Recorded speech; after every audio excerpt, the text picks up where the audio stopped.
Rektor Universitas Patimura Profesor M.J. Sapteno menghadiri malam puncak Dies Natalis Fakultas Kedokteran yang ke-15 tahun 2023 di bawah sorotan tema Funtasia.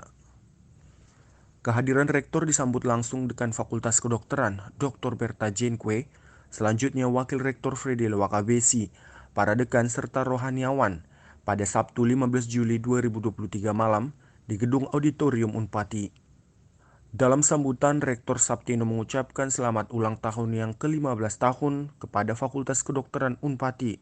Serentak dengan itu, kata Sapteno, sebagai lembaga pendidikan tinggi khususnya bidang kedokteran, melakukan evaluasi secara menyeluruh. Keberhasilan-keberhasilan yang ada perlu dipertahankan dan ditingkatkan, sementara kekurangan-kekurangan yang ada perlu dibenahi di waktu yang akan datang, sehingga Fakultas Kedokteran semakin jaya. Berikut ini, simak sambutan lengkap Rektor Unpati Profesor M.J. Sapteno pada perayaan malam puncak Dies Natalis Fakultas Kedokteran yang ke-15 tahun, seperti yang dilaporkan reporter Patimura TV Janes Palol. Tapi luar biasa hari ini, hari ulang tahun yang ke-15. Sudah tentu suasana gembira itu adalah merupakan bagian dari satu hari kebahagiaan, hari ulang tahun. Tapi serentak dengan itu, sebagai lembaga pendidikan tinggi khususnya di bidang kedokteran, mestinya pimpinan fakultas sudah harus membuat evaluasi diri secara menyeluruh. Keberhasilan-keberhasilan yang ada itu perlu dipertahankan dan ditingkatkan. Sedangkan berbagai kekurangan-kelemahan yang ada perlu dibenahi lagi di waktu yang akan datang, supaya Fakultas Kedokteran ini semakin hari semakin jaya. Fakultas Kedokteran ini unik karena visi dan misinya juga berbeda dengan fakultas-fakultas kedokteran yang lain. Dan dalam sepekerjaan selama 15 tahun, tentu memperlihatkan prestasi-prestasi akademik yang luar biasa. Tinggal bagaimana mempertahankan yang ada, yang sudah pernah diraih, dan selanjutnya membenahi diri secara berkelanjutan.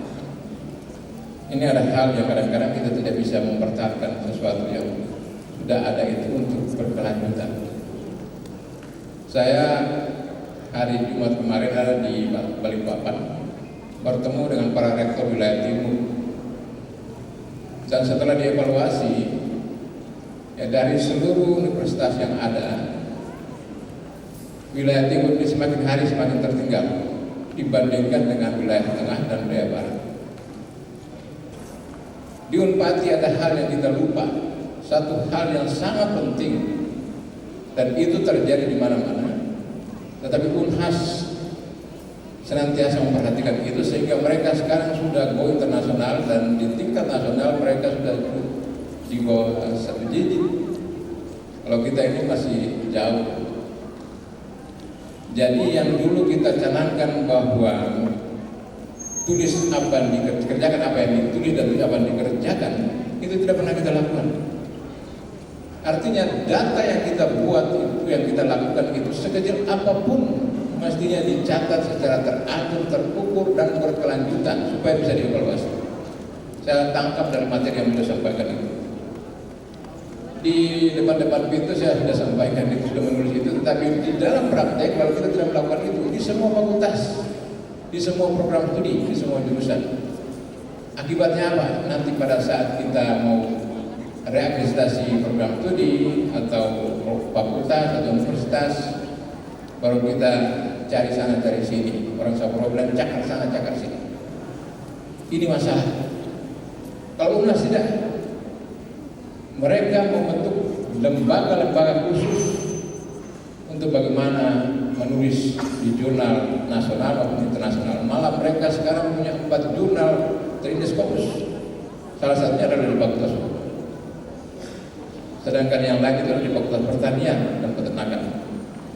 Luar biasa mereka. Dan perlu sekali ada lembaga yang dibentuk untuk bagaimana mempertahankan popularitas universitas itu membuat fakultas itu menjadi dikenal pada level nasional maupun internasional. Mereka punya program studi yang sudah di tingkat internasional sudah sangat banyak. Kita satu saja belum.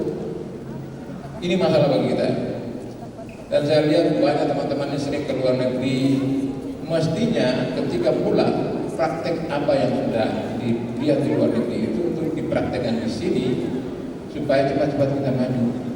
Ya, jangan sekedar kita pergi foto-foto dengan ceramah kembali tidak melakukan itu juga hal yang perlu dievaluasi dalam banyak hal. Seperti di Malaysia yang Ibu Pendekan pernah pergi itu, saya dengar di sana itu mestinya sama saja, dokternya sama, peralatannya sama.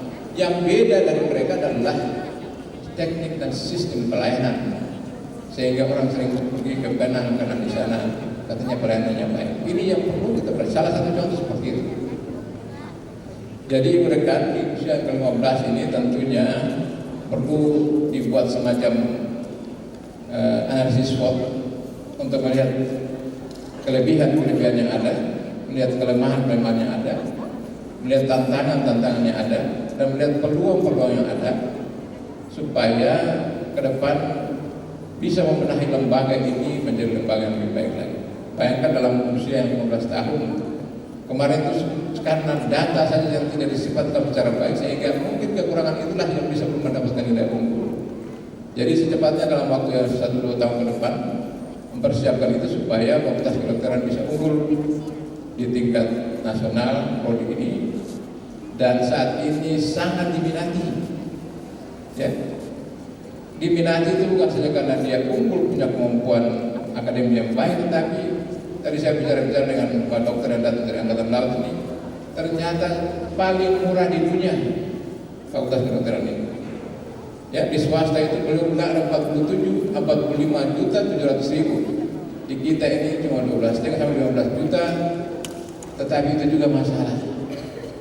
Ini yang paling murah. Dengan yang murah saja sudah berkualitas, apalagi ke depan sudah menjadi mahal. Masuk di sini masih bisa tawar-tawar SPI itu. Di tempat lain tidak, mau masuk tetap harus berapa ratus juta, tidak tawar-tawar. Di sini masih bisa tawar-tawar, dan itu kondisi kita seperti itu. Kita harus akui bahwa kita punya kelemahan-kelemahan. Tetapi saya percaya sungguh bahwa Ibu Dekan dan para wakil dekan serta para dosen dan para mahasiswa berkolaborasi yang baik sehingga menghasilkan fakultas kedokteran yang berkualitas ini.